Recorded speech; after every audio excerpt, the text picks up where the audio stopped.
It's Wild941, wild941.com, Joey Franchize, Poppy Shampoo. This girl actually looks better in real life, and she's been doing her damn thing for a minute. Lil Debbie's in the studio. What's happening, girl? What's up? Oh, man, I can't complain. How's everything? I feel like you're so consistent. Like, there's always music, new music coming from you. You just dropped the project, the debut album, right? Yes.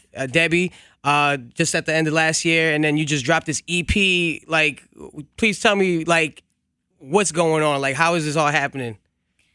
It's 2017. I feel like you have to consistently be putting out work or you're going to get drowned out by something else. So I dropped Debbie and decided I wanted to kind of get into the EDM world and see what that was about. So I decided to do an EP with a group called the Barong Family, which is under these two DJs called Yellow Claw. So they have their own label, and there's about, I want to say, maybe 5 to 10 producers that are under them. They're all really dope, really talented. Most of them are from Amsterdam, but I think some are kind of from other places around there. Just like a group of loyal, dope boys, you know? And this is all stem from, you just told me earlier off the mic that you were in Amsterdam. Is this how this all stemmed? Well, I knew them before going to Amsterdam, and then I was doing a tour run in London and Manchester in Europe, and we decided since we're right there, we might as well go to Amsterdam and see what that was about. And it was dope. It was a good time. That's cool, man. Like I said earlier, I'm dying to go to Amsterdam and peep the scene down there. I want to ask you too, what made you? I know this isn't your first time dabbling in the EDM world. What made you decide to put an EP out? I just felt like after Debbie was a real serious album. Oh yeah, for me. you was spitting. Yeah, I felt like I had something to prove. So then I decided, I kind of wanted to give people something that was fun. People want to party nowadays. All of that hard rap, freestyle battling, beef is dope. That's cool. But I wanted to do something for the people that was more fun, party, dance stuff, festival stuff. Right. I'm not going to go to a festival and freestyle battle anybody. You know what I'm saying? But I just want to, I do this because I just want people to know, you don't have to stick to one lane. You don't. You can crossbreed music. You can do what you want to do. Yeah. And we've seen, and speaking of the hip hop thing and freestyle and stuff, we saw two females. We saw the Nicki and Remy drama that happened, and with women and hip hop in particular, it's kind of it's a little scarce. I mean, you've been doing your thing and have your whole cult following and been doing great stuff. Mm-hmm. And do you think it's important for more females to band together? Well, it's 2017, and I'm gonna say that I feel like all women should come together, but it is very competitive, and it's hard to not be competitive in the music world, period. But with that being said, I do think it's a time for women to come together. I mean, we gotta get it together, you know what I'm saying? Right. But it's rap, you know what I'm saying? Right. Without beef, what is rap? Right. I think it's just a shock to people to see women going at it like that. Right. That are so high up within the music industry. And I think people are kind of like, wow, this is crazy. But it's that's what Nas was doing. You know what I'm saying? Right. That's what people were doing back in the day. And they kind of just brought it back. And it was exciting. It was exciting. Everybody talked about it. Yeah, it got the notoriety it needed. So I love both though. So it was hard for me. I'm like, yo, it is really tough because you gotta the new generation queen of self-proclaimed queen of hip hop or rap, and you got the other girl that just got out of jail. Yeah, just got out of jail. It's a little intimidating. And just kicking that raw. And how important was it putting this Debbie album together for you, and not only that, but songs like F That and just be having these aggressive records, was it very important for you to kind of just make your stamp right there as I'm here, 100%. y'all need to really pay attention if you haven't already? 100%. I just feel like it's harder for females in the underground scene to even be put on the radio or to even be acknowledged as working hard. I mean, I watch people think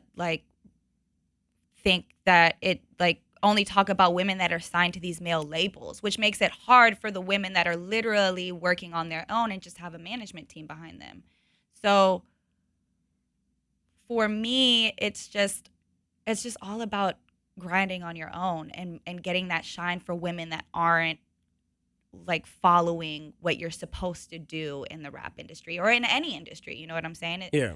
I'm gonna say it again. It's 2017, man. Things are getting weird out here. You gotta kind of do your own thing. There's no more lanes. There's no more this is what you have to do to make it. Nah, that's all out. That's out. And I got to commend you too, because you've done all this. You know, your brand is independent, correct? So how important was it for you to just have to be an independent artist as opposed to signing with a label or anything like that? Because I'm pretty sure you've gotten, you know, offers and had these meetings and stuff like that. But how important is it to just own everything on have everything on yourself? Because like I said, I mean, we talked earlier, like I've been around like Tech Nine and seen how his empire is run. Do you feel like it's better to just be independent as opposed to? Well, I think that it just depends on what you're looking for as a woman. Yeah. You know, if you want the Louboutins and the crazy music videos and you want to owe lots of money, then that's what you do. You know what I'm saying? If you're more worried about fame, then that's what you do. For me, I'm worried about supporting the people around me that support me. Right. And it's important for me to own everything that I have.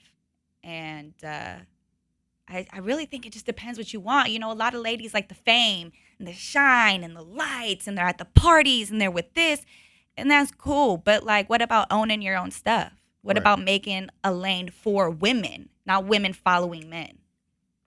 That's deep. Yeah, and I also feel like, you know, I've said this before, I haven't signed a deal or anything like that or signed to a label because I just feel like I'm still developing as a woman. I'm still developing even as an artist, my sound. Like, clearly, you know what I'm saying? I put out Debbie, and then I did this EDM dance music, and it's completely different. I'm developing still. So what would I look like going into a label still developing? They wouldn't even know what to do with me because I don't even know what to do with me sometimes.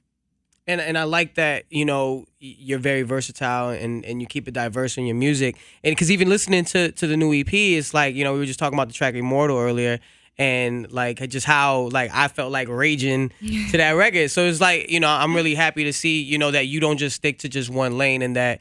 And does this all come from like, you know, being from the Bay Area? Like, explain the culture there, because I feel like it's a very diverse culture. It is a very diverse culture, but you know, I did grow up listening to a lot of rap: Mac Dre, The Jacket, The Hustler, Jay Stalin, Jay Diggs, Mac Mall, all of them, E40, Too Short. I mean, DB the General. I mean, like, it's the culture there. The music culture is crazy because you could really love independent artists there, and the independent artists in the Bay could just thrive, and they could be the biggest stars in the Bay, but you wouldn't know who they were in Kentucky. You know what I'm saying? Yeah. So it's like that alone was inspiring to me. Like, you know what I'm saying? Growing up, I never thought that I would be where I'm at. You know what I'm saying? But I'm thankful for listening to those rappers and kind of just being in that culture, because it's very diverse out there. You know what I'm saying? You don't have to look a certain way to like a certain type of music, and that's what's dope. And the cool thing about you too is, you know, you're also into fashion as well, and you also had your own line of cakes, correct? Yes, yes. What can we expect more coming this year? Is there any more in the pot that you got brewing up? You know, I'm just trying to expand cakes. It took so long for me to get the packaging done and do all the legality stuff to that, because, you know, the laws are changing every day.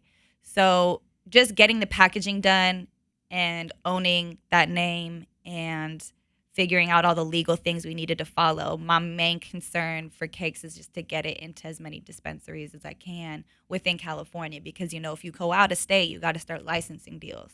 Right. So it's like a whole bunch, like, people be like, oh, did you bring cakes on the road? And it's like, girl, like, that's illegal. Shh, get off the internet. You know what I'm saying? Like, don't say that here.